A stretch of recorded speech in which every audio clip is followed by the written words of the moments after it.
And if Juan Manuel Marquez has shown himself to be a fighter who will go to any length to gain an edge, the conclusion of this day shows just how far.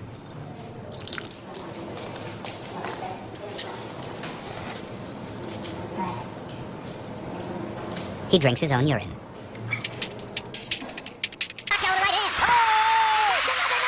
We're talking about drinking urine. Speaking of drinking urine, which we were, Machida drinks urine. It's that melanin and it's got antibiotic. I don't know. It's magic.